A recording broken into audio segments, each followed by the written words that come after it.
باب فی الاسیر یکرہ علی الکفر،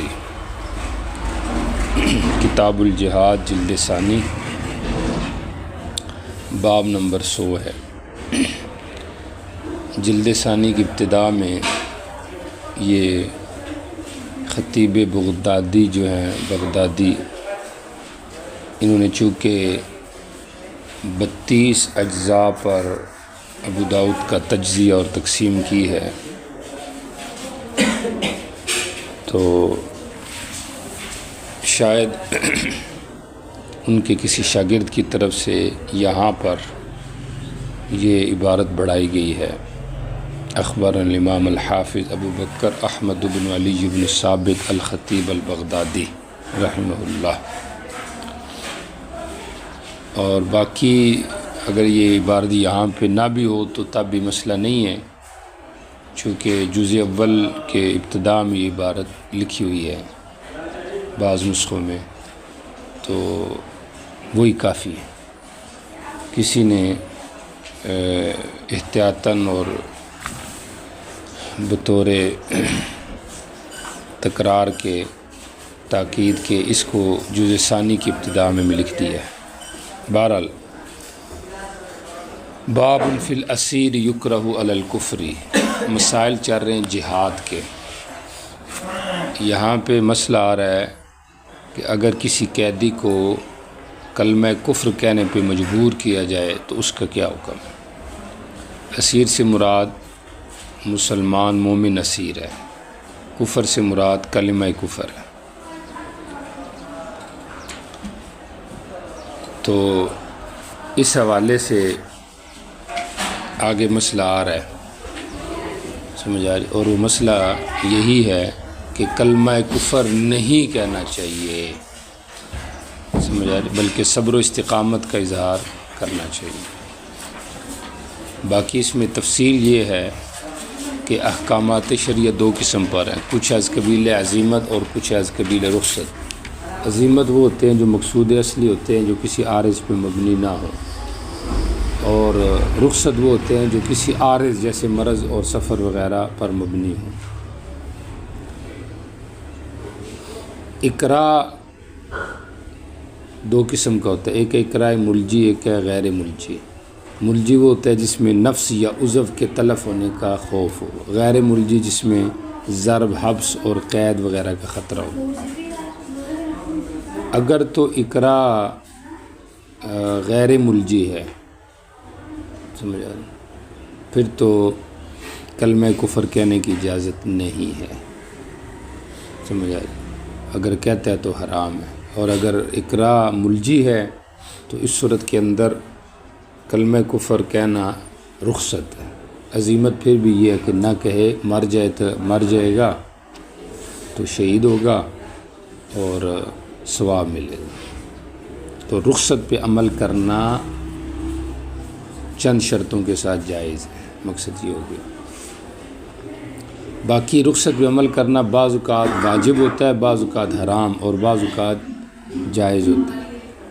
واجب اس صورت میں جیسے اکل میتہ، اس پہ مجبور کیا گیا ہے، تو اس صورت میں رخصت پہ عمل کرنا، کیونکہ مضطر کے لیے تو ویسے ہی وہ حلال ہے، الا من اضطر، تو اس لیے پھر واجب ہے کہ وہ مردار کھا لے۔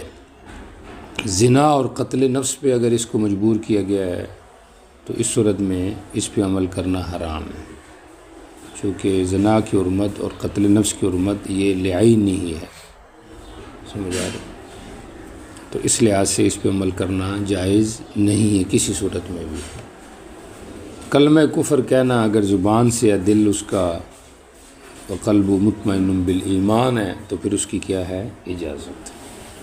اولا پھر بھی یہ ہے کہ بندہ کلمہ کفر زبان سے نہ کہے۔ باب فی الاسیر یکرہ علی الکفر، روایت حضرت خباب سے ہے رضی اللہ عنہ، ہجرت نبوت کے 6 سال مسلمان ہوئے ہیں، اور حضرت عمر رضی اللہ عنہ کو انہوں نے اپنی پیٹھ دکھائی اور فرمانے لگے کہ اس کی چربی سے اور اس کے گوشت سے انگارے بجھ جاتے تھے، مجھے اس طرح انگاروں پہ لٹایا جاتا تھا۔ اتنی تکلیفیں برداشت کی ہے صحابہ نے، جو آج ہم تک دین آیا ہے۔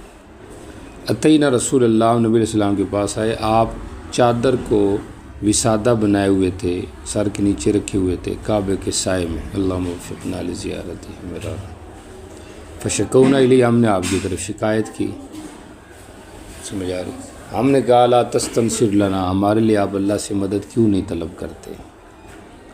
سمجھ قرآن جو کہتا ہے ادعونی استجب لکم، سمجھ آ رہی؟ تو آپ دعا کریں، اللہ ہماری دعا قبول کر دے گا۔ الا تدعوا اللہ لنا فجالس محمرا وجوہ، آپ بیٹھے سرخ چہرہ ہو گیا غصے کی وجہ سے۔ فقال، اور آپ نے فرمایا قد کان من کان قبلکم، تم سے پہلے جو لوگ تھے، یؤخذ رجل آدمی کو لیا جاتا فیحفر له فی الارض، اس کو زمین میں یحفر گڑھا کھودا جاتا اس کے لیے زمین، پھر ایک آرا لایا جاتا کر دیا جاتا اس کے سر پر، اور اس کو 2 ٹکڑے کر دیے جاتے۔ ما یصرف ذلک، یہ چیز نہیں پھیرتی تھی اس کو اس کے دین سے، اتنی استقامت ہوتی تھی۔ ویمشط، اور اس آدمی کو یعنی اس کے گوشت پر بھی امشاد الحدید، لوہے کی کنگھی چلائی جاتی، ما دون عظمہ، وہ اس جگہ میں جو کہ اس کی ہڈیوں کے اوپر ہوتا، یا ما سوا عظمی، اس کی ہڈیوں کے علاوہ جتنی بھی جگہ ہوتی اس پہ کنگھی چلائی جاتی، ہڈیوں کے علاوہ گوشت اور پٹھے۔ ما یصرف ذلک عن دینی، تو یہ بھی اس کو اس کے دین سے نہیں پھیرتا۔ واللہ، اللہ کی قسم۔ اب نبی علیہ السلام نے دعا کیوں نہیں کی؟ ابن بطال کہتے ہیں، سمجھ آ رہی، کہ چونکہ نبی علیہ السلام کو پتہ تھا کہ آزمائشیں آنی ہیں، سمجھ آ رہی، تو اس لیے آپ نے دعا نہیں کی، اور پھر آزمائش کے بعد کامیابی اور ترقی ہے۔ غیر نبی کے لیے ہے کہ وہ اللہ سے دعا کرے، سمجھ آ رہی، کہ اللہ تعالیٰ پریشانی سے بچائے، چونکہ اس کو تو نہیں پتہ کہ آزمائش لازمی ہی آنی ہے۔ اللہ کی قسم، اللہ پورا کرے گا اس دین کے معاملے کو، یہاں تک کہ راکب شاہ سوار ما بینا، وہ جو صنعاء اور حضرموت کے درمیان کے علاقہ ہے، یہاں پہ سفر کرے گا۔ صنعاء 2 ہیں، ایک ہے یمن میں، ایک ہے دمشق میں، سمجھا رہے۔ صنعاء اور حضرموت کے درمیان 5 دن کا، بعض نے 12 دن کا فاصلہ بتایا ہے۔ ما یخاف الا اللہ، نہیں ڈرے گا مگر اللہ سے، وما یخاف الذئب، اور نہیں وہ ڈرے گا بھیڑیے سے اپنی بکریوں پر، یعنی اتنا امن ہوگا کہ بکریاں سے چرے گی لیکن بھیڑیا اس کو کچھ نہیں کہے گا۔ یہ حقیقت پر معمول ہے، جب امن آتا ہے تو وہ امن جانوروں تک منتقل ہو جاتا ہے، جانور بھی معمون ہو جاتے ہیں، اور اگر ظلم انسانوں میں آئے گا تو اس کا اثر وہ بھی آپس میں ایک دوسرے پہ ظلم کریں گے۔ ٹھیک ہو گیا، تو ما یخاف الا اللہ، اور یا واؤبان ماں کے کر لیں، نہیں وہ ڈرے گا سمیت مگر اللہ ہی سے، اور سمیت بھیڑیے کے اپنی بکریوں پر، یعنی بھیڑیے سے بھی اپنی بکریوں کے معاملے میں وہ نہیں ڈرے گا، یعنی اتنا اس کو کیا ہو جائے گا، امن ہو جائے گا۔ ولیکن، لیکن تم جلدی کر رہے ہو، جلدی نہ کرو، استقامت اختیار کرو، سمجھ آ رہی؟ جی چلے جی۔ تو بہرحال مسئلہ یہاں پہ یہی آ گیا کہ مسلمان جو اسیر ہے اس کو استقامت کا، عزیمت پہ عمل کرنا چاہیے، اس پر عزیمت۔ جی چلے جی آگے چلے۔ باب في حكم جاسوس اذا كان مسلما وبه قال حدثنا مسدد فخذوه منها، حکم جاسوس اذا کان مسلما، جب وہ مسلمان ہو۔ یہاں پہ جاسوس کے احکام آ رہے ہیں۔ جاسوس وہ ہوتا ہے جو یطلب الامور الخفیہ، اس کو جاسوس کہتے ہیں۔ عین بھی کہتے ہیں، چونکہ اس کا تعلق عین سے ہوتا ہے، گویا کہ یہ پورا جسم اس کا آنکھ بن گیا، سمجھ آئے۔ جاسوس اگر مسلمان ہے تو جمہور کی ہیں، جن میں شافعی اور احناف بھی ہیں، اس کا حکم تعزیر ہے، اس کو تعزیر کی جائے گی، قتل نہیں کیا جائے گا۔ مالکیہ کہتے ہیں کہ قتل کی بھی اجازت ہے، اگر قتل کرنا امام مناسب سمجھے تو کر سکتے، سمجھا رہی؟ آگے جو واقعہ آ رہا ہے حضرت حاتب کا ہے، مسلمان تھے، گویا کہ جاسوس ہو گئے، حکم میں جاسوس کے ہو گئے، مخفی امور انہوں نے بتائے۔ تو اب یہاں پہ کیا ہے، ان کی تعزیر ہو سکتی تھی، سمجھا، بلکہ ان کی تعزیر ہوئی بھی صحیح کہ آپ نے ان کو بلوایا اور سب کچھ، لیکن یہ ہے کہ قتل نہیں ہوئے، سمجھا۔ اچھا جی، اگلا مسئلہ جاسوس ذمی، اس پر آ جائیں۔ اگر جاسوس ذمی ہے تو کیا جاسوسی کی وجہ سے اس کا عہد ٹوٹ گیا کہ نہیں؟ جمہور کہتے ہیں کہ اس کا عہد نہیں ٹوٹا، لہذا اس کی سزا بھی تعزیر ہے، قتل نہیں ہے، چونکہ عہد ٹوٹے تو قتل سزا ہے نا۔ مالکیہ کہتے ہیں کہ عہد ٹوٹ جاتا ہے، اس سے اس کو قتل کیا جائے گا، سمجھا رہے؟ اور پیچھے اگلا تیسرا آگے باب، اگلا باب فی الجاسوس المستأمن، اگر جاسوس مستأمن ہے تو یہ ذمی کے مشابہ ہے، چونکہ ذمی مستقل امن میں ہے اور مستأمن عارضی ہے، تو جب مستقل امن والا جو ہے اس کو نہیں قتل کیا جانا بلکہ تعزیر ہے، تو اس کا حکم بھی تعزیر ہی ہے پھر، سمجھا۔ اچھا، چوتھا رہ گیا جاسوس حربی، کافر ہے، حربی ہے، آ کے جاسوسی کرتا ہے، اس کا حکم قتل ہے، اس کو کیا کیا جائے گا؟ قتل کیا جائے گا۔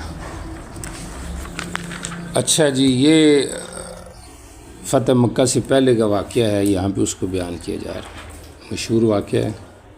عبید اللہ جو تھے، یہ کاتب تھے حضرت علی کے، کہتے میں نے حضرت علی سے یہ بات سنی، کہتے تھے معاصن رسول اللہ صلی اللہ علیہ وسلم انا والزبیر والمقداد، یہاں پہ 3 کا ذکر ہے، اور بعض میں مقداد کی جگہ ابو مرثد کا ذکر ہے، تو تطبیق یہ دی گئی ہے کہ چاروں کو آپ نے بھیجا، کسی جگہ پہ مقداد کا ذکر ہے، کسی جگہ پہ ابو مرثد کا، اور بعض جگہوں میں صرف حضرت علی اور حضرت زبیر کا ذکر ہے، ٹھیک ہے؟ تو ان 4 بندوں کو بھیجا آپ نے کہا ان تعلق کو جاؤ یہاں تک کہ روز خاخ میں، یہ مدینہ کے قریب، مکہ اور مدینہ کے درمیانی ایک جگہ ہے، وہاں پر ان نبی زعینہ، زعینہ جو ہے ویسے زان یزن زان کا معنی ہوتا ہے کوچ کرنا، زینہ کا اطلاق ہودج پر بھی ہوتا ہے، ہودہ نشید عورت پر بھی ہوتا ہے، سمجھا رہی؟ مطلق عورت پر بھی ہوتا ہے، وہاں پہ ایک عورت ہوگی جس کے پاس ایک خط ہوگا، فخذوہ منہا، وہ خط اس سے کیا کرو؟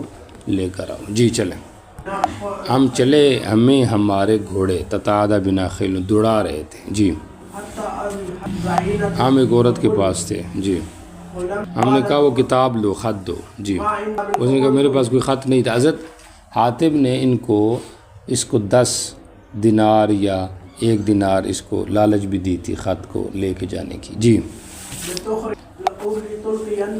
ضرور تو خط نکالے گی، یا او لمن القلوب ہے، سمجھ آ رہی، یا پھر کپڑے تو اتارے گی، سمجھ آ رہی کہ نہیں آ رہی؟ ایک کام ضرور ہوگا، سمجھ آ رہی، بلکہ او لمانت الجمع ہے، جمع جو ہے وہ اس کے لیے ہے، مقصد یہ ہے کہ ایک کام ضرور ہوگا، سمجھ آ رہی، یا خط دے دو یا پھر کپڑے اتارو، جی اس نے اپنی مینڈیوں سے وہ خط نکالا۔ بعض جگہوں میں حجزت کا بھی لفظ ہے، تو تطبیق یہ دی گئی ہے کہ بال لمبے تھے، بالوں میں ڈال کے کونوں میں پھر اس کو نیفے میں دیا ہوا تھا، تو دونوں جگہ پہ یہ کہنا یہ درست ہے، حجزہ یا اقاص۔ بعض نے کہا کہ پہلے اس نے ڈالا ہوا تھا نیفے میں، نیفے سے نکال کے پھر بالوں میں، پھر اس نے بالوں سے نکالا۔ یا ایک اور اس کی توجیہ کی جاتی ہے، بلکہ کرتا ہوں جو واللہ عالم، کہ یہ خود روات کی شک ہے، صحابہ کی شک ہے اس نے کہاں سے نکالا، چونکہ عموماً عورتیں مخفی جگہوں پہ اپنی چیز چھپاتی ہیں جسم کے حصوں میں، تو اس نے ہاتھ مختلف جگہوں پہ مارا، جس کی وجہ سے خود ان کو یہ شک ہو گیا کہ اس نے یہ ہاتھ نکالا کہاں سے، تو اس لیے کسی نے قاسیہ کہا، کسی نے حجتیہ کہا، جی چلیں۔ فأتينا به النبي صلى جی الله ہم نبی عليه السلام کے پاس وسلم. جی یہ ان کو بتا رہے تھے آپ کے بعض مخفی امور. چلو فقال ما هذا يا حاتم. عاطب یہ کیا ہے؟ فقال يا رسول الله لا تعجل میرے اوپر جلدی نہ کرو. فإني كنت امرأ مرفقا في قريش. میں ایک حلیف ہوں قریش میں، ایک آدمی ہوں. مقصد میں مکہ کا باسی نہیں ہوں. سمجھ آ رہی؟ یہاں پہ میں نے حلف کیا ہوا ہے، اس لیے یہاں پہ میں رہ رہا ہوں. جی ولم أكن من فی انفسها. جی وإن قريشا لهم بها قراءة. جی ان کی مکہ میں کرابتے ہیں، یحمون بأہلہم، جن کے ذریعے وہ اپنے اہل کی حفاظت کریں گے بھی مکہ تا مکہ میں. جی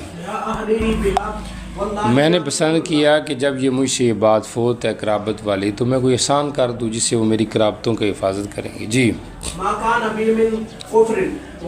میں کافر نہیں ہوں اور نہ ہی مرتد ہوں، نعوذ باللہ. جی یہ سچ کہہ رہے تمہیں. حضرت عمر نے کہا اس منافق کی گردن کو میں قتل کرتا ہوں. یہ بدر میں حاضر ہوا ہے. جی وما یدری کا، اور کس چیز نے تجھے اس کی قتل کا بتایا؟ وما یدری وما یخبرک بقتلہ، کہ یہ قتل ہوگا. سمجھ آ رہی؟ جی چلیں. لعل اللہ اطلع علی اہل بدر فقال جی اللہ نے تو اطلاع کی. جی ما شئتم فقد غفرت لکم. جب نبی علیہ السلام نے کہہ دی یہ سچ، پھر حضرت عمر کا یہ کہنا یہ منافق ہے، یہ کیوں؟ تو ایک جواب اس کا یہ دیا گیا ہے کہ اصل میں یہاں پر تقدیم و تاخیر ہے، یہ روایت بالمعنی ہے. سمجھ آ رہی؟ حضرت عمر نے پہلے کہا، بعد میں نبی علیہ السلام نے فرمایا صدق، بات ختم ہو. یا اگر بعد میں حضرت عمر نے کہا تو ممکن ہے صدق حکم کا تعلق زہر سے ہو. آپ نے کہا ہم زہر کے مکلف ہیں، زہر میں یہ سچی لگ رہا ہے. اور حضرت عمر نے کہا کہ یا رسول اللہ صرف زہر نہ دیکھیں، باطن دیکھیں کہ وہ تو جاسوسی کر رہا ہے، تو ایسا بندہ تو کافر ہو سکتا ہے. تو اس لیے محل کا جو اختلاف تھا اس کی وجہ سے یہ دونوں باتیں اپنی جگہ پہ ٹھیک ہیں. اے معلوم معاشی تم اہل معاشی تم، کیا یہ اباحت گناہ ہے کہ گناہ مباح ہو گیا لہٰذا کرو، کوئی مسئلہ نہیں. ایک جواب یہ دیا گیا کہ اس کا تعلق ماضی سے ہے، ماضی کے سابقہ گناہ. پھر سوال ہے اگر ماضی سے ہے تو یہ تو 6 سال بعد پیش آیا بدر کے واقعہ یہ والا. سمجھ آ رہی؟ تو پھر مقصد کیا ہوا کہ پہلے والے معاف ہے، یہ معاف نہیں ہوا، تو پھر آپ کیسے کہہ رہے ہیں کہ بھئی یہ تو اس کا گناہ معاف ہے؟ تو اس لیے ماضی کے معنی میں حقیقی معنی مراد نہیں ہے، بلکہ ماضی سے تعبیر امر تحقیق اور محقق کے لیے ہے. سمجھ آ رہی؟ قد غفرت لکم کا معنی فہم یستحقون ان یغفر لہم، ان کی یہ نیکی اتنی قبول ہے، اب یہ اہل آئندہ اگر ان سے غلطی ہوگی تو ان کو معاف کر دیا جائے، لہذا یہ بھی اللہ کے ہاں گویا کہ مغفور ہو گیا. سمجھ آ رہی؟ یہ بھی اس کا جواب دے گا. اے معلوم معاشیتم فقط غفرت لکم، میں نے تمہارے لیے کیا کر دیا ہے؟ بخشش کا کیا کر دیا ہے؟ اعلان کر دیا. جی چلیں. وبه قال حدثنا وهب بن بقية عن خالد عن حسين عن سعد بن عبيدة عن أبي عبد الرحمن السلمي. حضرت حاتب چلے کا کیا مطلب؟ پیدل چلے ہوں گے، سمجھ آ رہی؟ گھر کی طرف. اور یا ان تعالیٰ کا کمان انطلاق معنوی، ارادہ کیا حاتب نے فکتب الی اہل مکہ. جی سار الیکم، یہاں پر اتنی ہے اور روایتوں میں یہ ہے قد سار الیکم کاللیل، اور پھر آگیا کالسیل. سمجھ آ رہی؟ تو کثرت میں لیل کی طرح، یعنی اتنے کثیر ہیں گویا کہ اندھیرا آ گیا ہے. اور کالسیل خطرے میں ایسے ہیں جیسا کہ سیلاب. سمجھ آ رہی؟ تو اس لیے بعض علماء کہتے ہیں کہ حضرت حاتب کی جو بات تھی اس میں صرف جاسوسی نہیں تھی بلکہ دشمن کو ڈرانا بھی تھا. سمجھ آ رہی؟ جی چلیں. وقال فيه قالت معي كتاب، خط کوئی نہیں ہے. فانخنا، ہم نے اس کو بٹھایا، یعنی اس کے اونٹ کو بٹھایا. جی فما وجدنا معها كتابا جی. فقال علي والذي يحلف به لأقتلنك أو لتخرجن جن الکتاب مساق الحدیث. اتنا یقین ہے صحابہ کو نبی کی بات پہ، سمجھا. آج ہمارا یقین نہیں، ایمان تو ہے لیکن یقین نہیں ہے، سمجھا، اس لیے پریشانی ہے. جی چلے جا کے باب فی الجاسوس الذمی. ذمی جاسوس کا حکم آپ کو بتا دیا ہے، سمجھ آ رہی کہ اس کا حکم بھی تعزیر ہے. جی آپ نے ان کے قتل کا حکم دیا فرات کے. جی ابی سفیان یہ جاسوس تھے ابو سفیان کے مشرکین کی طرف سے. جی وکان حلیفا لرجل من اور انصاری آدمی کے حلیف تھے. ٹھیک ہو گیا. جی فمر بحلقۃ فرات بن حیان. یہ ایک حلقہ اور جماعت انصاریوں کے پاس سے گزرا، اس نے کہا میں مسلمان ہوں. انصاری آدمی جو جس کا یہ حلیف تھا اس نے کہا اللہ کے رسول یہ تو کہہ رہے میں مسلمان ہوں، آپ نے کہا جس کو قتل کرو. نبی علیہ السلام نے فرمایا تم میں سے کچھ ایسے مرد ہیں ہم ان کو ان کے ایمان کی طرف، ظاہر ایمان کی طرف والے کرتے ہیں. ٹھیک ہے، وہ کہہ رہے مسلمان، چلو مسلمان، جس میں فرات بن حی. آپ نے ان کے قتل کو چھوڑ دیا. سمجھ آ رہی. اب یہاں پر یہ سوال ہے کہ یہ ذمہ کدھر ہے؟ سمجھ آ رہی. یہ تو حربی ہے، چونکہ عین ابی سفیان ہے نا، تو ہر دارالحرب کے ساتھ اس کا تعلق ہے. تو جواب اس کا یہ ہے کہ چونکہ یہ حلیف لباس الانصار ہے تو گویا کہ یہ ذمہ بن گیا. چونکہ حلیف جو ہوتے ہیں وہ ذمہ ہوتے ہیں نا، سمجھ آ رہی. اور ویسے ذمہ تو وہ جو ہوتا ہے جو رہتا دارالاسلام میں، لیکن یہ دارالاسلام میں رہ نہیں رہا، تو اس لحاظ سے یہ کیا بن گیا ہے، حکم فی ذمہ بن گیا. اس لیے یہاں پہ اس کو ذکر کیا. آپ کو سمجھ آ رہی ہے بات؟ جی چلیں. باب فی الایاب. جاسوس جو مستامن ہے اس کا حکم. یہ سلمہ ابن اکوا کی روایت ہے. تن نبی صلی اللہ علیہ وسلم آپ کے پاس کچھ جاسوس ہیں مشرکین کے، وہ فی سفر، آپ سفر میں تھے. فجلس عند اصحابی غزوہ حنین میں، وہ آپ کے صاحب کے پاس بیٹھا، پھر وہ نکلا. نبی علیہ السلام نے اس کو تلاش کرو، قتل کرو. کہتے ہیں میں ان سے اس کی طرف آگے بڑھ گیا، آگے اس کی تفصیل آ رہی ہے. میں نے اس کو قتل کر دیا اور میں نے اس کا سامان لیا. فنفلنی، آپ نے مجھے بطور انعام کے وہ دے دیا.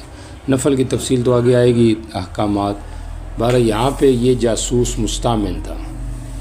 سمجھ آ رہی. آگے اشکال آ رہا ہے کہ مستامن کیسے ہے، یہ تو حربی ہے، یہ مستامن کیسے ہے؟ تو اس کا جواب یہ ہے کہ چونکہ اس کو مستامن سمجھا گیا ہے، چونکہ اس نے آگے بیٹھ کے صحابہ کے ساتھ کچھ کھایا تو ہر ایک نے یہ سمجھا کہ شاید یہ مستامن ہے. سمجھ آ رہی. تو اس لحاظ سے یہ مسئلہ ذکر کیا. اور یا اس کو مستامن پڑھیں تب بھی ٹھیک ہے. ایسا جاسوس جس کو مستامن سمجھا گیا ہے حالانکہ ہے نہیں، تو اس کا حکم قتل ہے، تو اس کو قتل کر دیا گیا. وہ جاسوس عربی. اب یہاں پہ تو اس کو امام ابو داؤد نے مستامن کے نیچے لایا اس واقعے کو، اور امام بخاری نے اس واقعے کو حربی کے نیچے لایا. باب اذا دخل الحربی، حربی جب آئے دارالاسلام میں تو اس وقت کیا حکم ہے. سمجھ آ رہی. جی چلے جی. اچھا جی، یہ روایت ہے، دیکھیے غزوت مع رسول اللہ، میں نے اسلام سے جہاد کیا. حوازن یہ بنی ثقیف کا قبیلہ تھا، اور آپ صلی اللہ علیہ وسلم نے فتح مکہ کے بعد پھر جو لڑائیاں کی ان میں ایک یہ لڑائی تھی طائف کی طرف. فبینا نحن، ہم نتزاہا، دن کا کھانا کھا رہے تھے، ہمارے ہم پیدل تھے. وفینا ضعفۃ، کمزور لوگ، یا ضعفۃ کمزوری کی حالت تھی. ایک آدمی آیا سرخ اونٹ پر، اس نے تسمہ نکالا طلقاً من حقو البیر، اونٹ کی تہی گاہ سے. حق ویسے کوک کو بھی کہتے ہیں، کوک. سمجھ آ رہی. تو چونکہ سامان جو ہوتا ہے وہ اونٹ کی کوک کے پاس ہوتا ہے، سمجھ آ رہی. تو وہاں سے اس نے تسمہ نکالا، رسی نکالی اور اس سے اپنی اونٹ کو باندھا. پھر آیا، وہ ناشتہ کرنے لگے لوگوں کے ساتھ کھانا.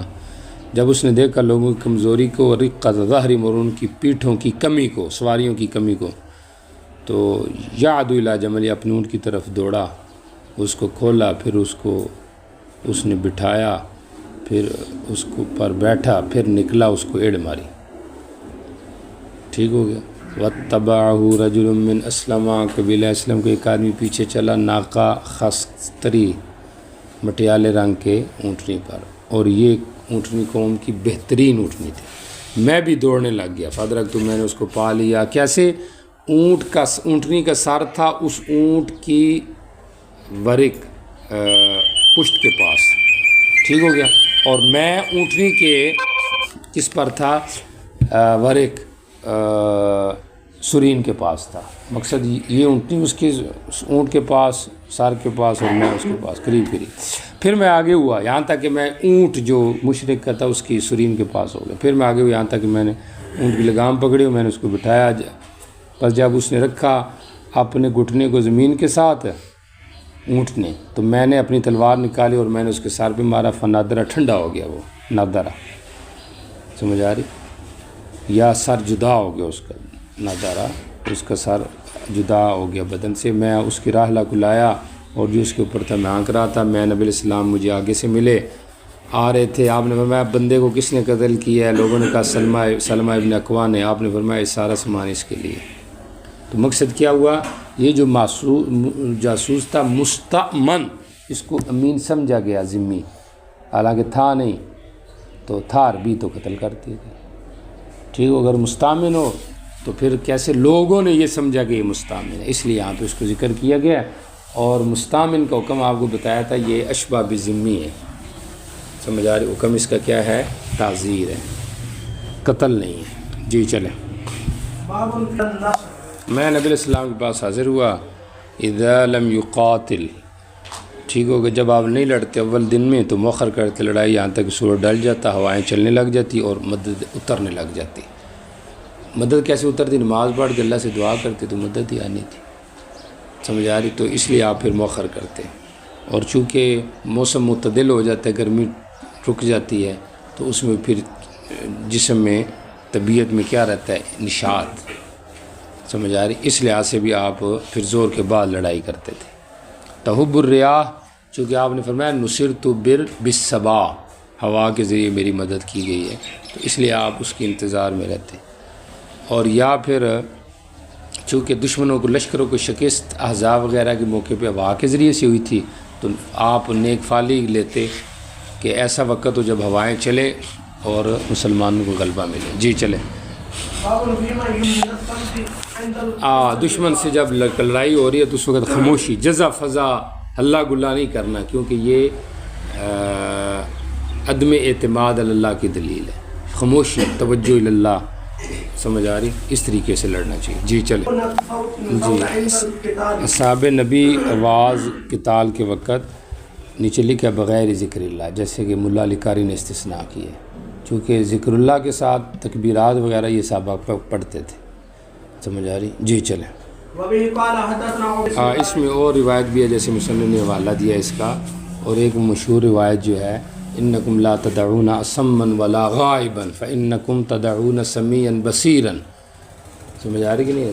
تو مقصد کیا ہوا کہ بلا وجہ بہت زیادہ چلانا نہیں چاہیے، سمجھ آ رہی؟ جی چلیں۔ جی، جب دشمن سے ملتا ہے تو بعض اوقات پیدل بھی بندے کو چلنا پڑے تو بندہ چلے، یہ ایک آدمی کی استقامت اور جرت اور دشمن پہ روب کی دلیل ہوگی۔ جی چلیں۔ آپ حنین کے دن جب ملے مشرکین سے، جی چلیں، تو وہ ہٹے، سمجھ آ رہی؟ یعنی کون ہٹے؟ سمجھ آ رہی؟ صحابہ کرام پیچھے ہٹے، تو آپ اپنے خچر سے اترے، فترجع، اور پیدل چل پڑے۔ اب جب صحابہ نے دیکھا نبی پیدل چل رہے ہیں تو پھر وہ آپ صلی اللہ علیہ وسلم کے ارد گرد جمع ہو گئے۔ جی چلیں۔ ٹھیک ہو گیا۔ باب فی الخیلاء فی الحرب، تکبر جنگ میں، تو تکبر ویسے منع ہے، لیکن جنگ میں اگر بندہ تکبر کرے، اپنی بڑائی، چونکہ یہ روب کی دلیل ہے، اور ویسے بھی الحرب خدعۃ ہے، تو یہ قسم کا خدع ہے، تو اس لیے یہ تکبر کیا ہے؟ جائز۔ جی۔ غیرت کسے کہتے ہیں؟ غیرت کہتے ہیں الکراہت فی امر محبوب، محبوب چیز میں ناپسندیدگی، اس کو غیرت کہتے ہیں۔ کہتے ہیں اس کو غیرت آ گئی، مطلب یہ نہیں چاہتا کہ اس امر میں میرے میں کوئی اور شریک ہو۔ تو غیرت بعض وہ ہیں جس کو اللہ پسند کرتا ہے، ومنھا ما یبغض اللہ، کچھ کو اللہ ناپسند سمجھتے ہیں۔ جی غیرت شک کی جگہ میں، سمجھ آ رہی، محارم غیر محرم سے اگر آ جا رہے ہیں تو یہ غیرت کا مقام ہے۔ جی جس کو اللہ ناپسند سمجھتا ہے، جی بغیر شک کی جگہ کے ویسی غیرت کر رہا ہے فضول، تو یہ ناپسندیدہ ہے۔ جی بعض تکبر اللہ کا ناپسندیدہ ہے، ٹھیک ہو گیا، ما یحب اللہ، بعض اللہ کو پسندیدہ ہے۔ تکبر وہ جو اللہ پسند کرتا ہے۔ جی آدمی کا تکبر کرنا، بڑا کرنا، جی نفس اپنے آپ کو لڑائی کے وقت، صدقے کے وقت اختیال کا مطلب صدقہ زیادہ کرے لیکن خاموشی سے، سمجھ آ رہی، عاجزی سے، سمجھ آ رہی، یہ اختیال ان سے۔ جی چلیں، فی البغی، ظلم میں بندہ تکبر کرے، فخر میں یعنی اپنے نسب کو بڑا سمجھے کہ لو جی میں نے اس، تو یہ تکبر منع ہے۔ جی چلیں، جی باب فی الرجل یستأثر یا یستأثر، ایک آدمی جو قید ہوتا ہے یا جس کو قید کیا جاتا ہے، تو یہ کیا کافروں کے ہاتھ قید ہونا یہ درست ہے کہ نہیں؟ تو آگے آ رہا ہے کہ 3 بندے صحابہ کرام کے قید ہو گئے تھے، یہ سریہ رجی ہے، اس کے یہاں پہ ذکر ہے، سمجھ آ رہی؟ تو اس میں 10 صحابہ آپ نے بھیجے تھے خبر جاسوس بنا کے، ٹھیک ہے، ان کو پتہ چل گیا عزیل والوں کو، تو 100 ان کے تیر والے آگے اور باقی پیدل آگے کچھ اور لوگ، اور ان کو پتہ چل گیا کہ یہ مدینہ سے آئے ہوئے ہیں، چونکہ انہوں نے کھجوریں دیکھ لی جہاں پہ انہوں نے کھائی ہوئی تھی، تو انہوں نے ان کا پیچھا کیا، بالآخر یہ پہاڑی کے اوپر چڑھ گئے۔ تو جب یہ پہاڑی پہ چڑھ گئے تو پھر اس کے بعد جو ہے بیٹھو بعد میں چلے جانا، تو اب انہوں نے کہا جو ہم امن دیتے ہیں، تو 3 بندے رہ گئے، سمجھ آ رہی، جو نیچے آ گئے، باقی کو انہوں نے شہید کر دیا۔ 3 میں ایک عبداللہ ابن طارق تھے، ایک خبیب تھے، اور ایک تیسرے بندے تھے زید ابن دثنہ۔ آگے واقعہ آ رہا ہے، خبیب کو چونکہ انہوں نے بدر میں قتل کیا تھا، حارث کو تو بنو الحارث نے خریدا کہ بدلے میں ہم قتل کریں گے، اور پھر وہ مشہور واقعہ ہے کہ وہ اس کو باہر لے کے جا رہے تھے رم سے قتل کرنے کے لیے، تو انہوں نے کہا میں غسل کر لوں، تو پھر وہ اس طرح والا واقعہ پیش آیا، اور پھر اس کے اندر جب انہوں ان کو قتل کر لوں گا میں نماز پڑھتا ہوں، نماز پڑھ کے انہوں نے ان کے لیے بد دعا بھی کی، تو اس طریقے سے یہ واقعہ یہاں پہ آیا ہوا ہے۔ اور باقی حضرت عاصم جو تھے انہوں نے اللہ سے دعا کی تھی، یا اللہ میرے جسم کو محفوظ کرنا، تو مکھیوں کے ذریعے سے ان کے جسم کی کیا کی گئی، حفاظت بھی کی گئی۔ جی دیکھیں جی،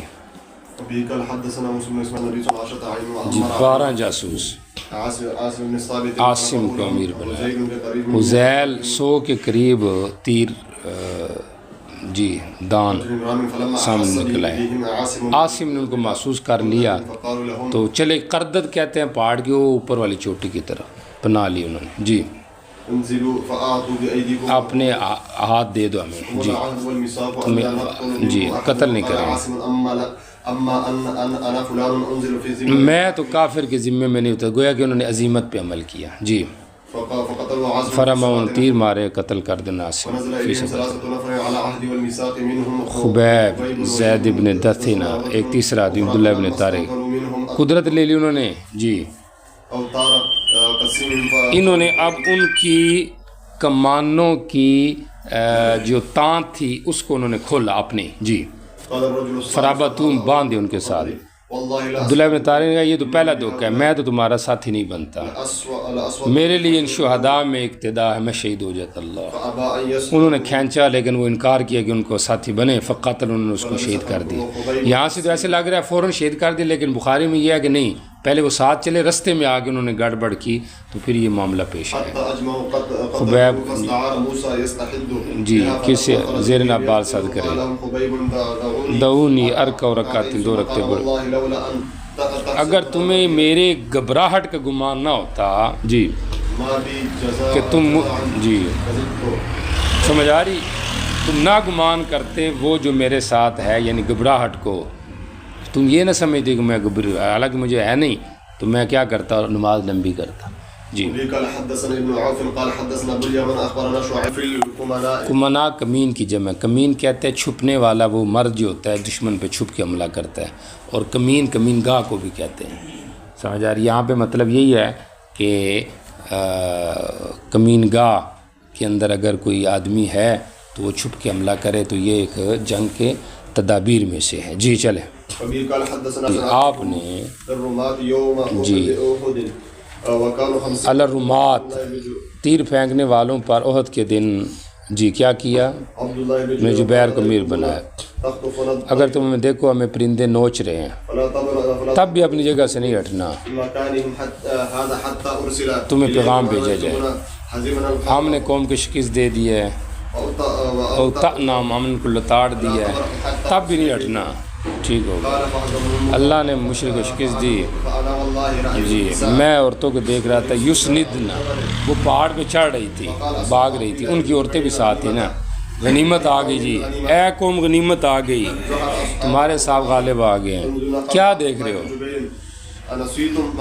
جو نبی نے کہا وہ بھول گئے ہو. ہم اور مردوں کے پاس جائیں گے، غنیمت حاصل کریں گے. وہ آئے، چہرے پھیر دیے گئے.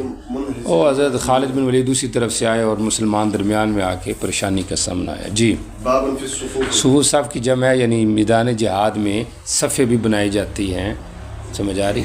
یہاں پہ تو بابٌ فی الصفوف ہے اور امام ترمذی کا باب ہے بابٌ فی التعبئۃ. سمجھ آ رہی؟ یعنی صفیں بنانا. جی چلیں.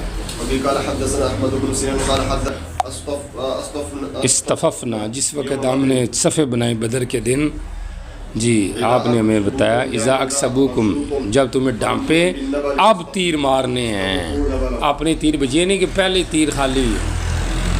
دشمن جب آس آئے تو کچھ ہو ہی نہیں. تیاری پہلے رکھنی ہے، دشمن آئے تو پھر حملہ کرنا ہے. تو تیاری پہلے آپ کر رہے ہو نا، دشمن بھی ابھی آنے والا خیر سے. جی چلیں.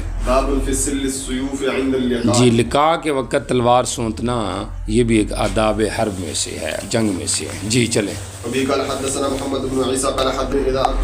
جی تمہارے قریب آئیں اب ان کو تیر مارنے ہیں. تلوار نہ سون تو یہاں تک تو یعنی تلوار اس وقت مارنی ہے جب وہ قریب آئیں. سمجھ آ رہی؟ اور دور سے بھی تیر ضرورت کے مطابق مارنی. جی مبارزہ کہتے ہیں مقابلے کو. مبارزہ ایک اجتماعی ہوتا ہے اور ایک انفرادی ہوتا ہے جو شروع میں حلم مبارز سے کیا جاتا ہے. مبارزے کا حکم کیا ہے؟ باذن الامام تو بالاتفاق جائز ہے، بغیر اذن الامام اگر ہو، سمجھ آ رہی، تو اس کی بھی اجازت ہے. اور حنابلہ کے یہاں اس میں تھوڑی تفصیل ہے. سمجھ آ رہی؟ اور اس کو اگر عام کیا جائے انفیہ کے یہاں تو شاید وہ بھی مطلب انفیہ کے یہاں بھی یہ ہو سکتی ہے.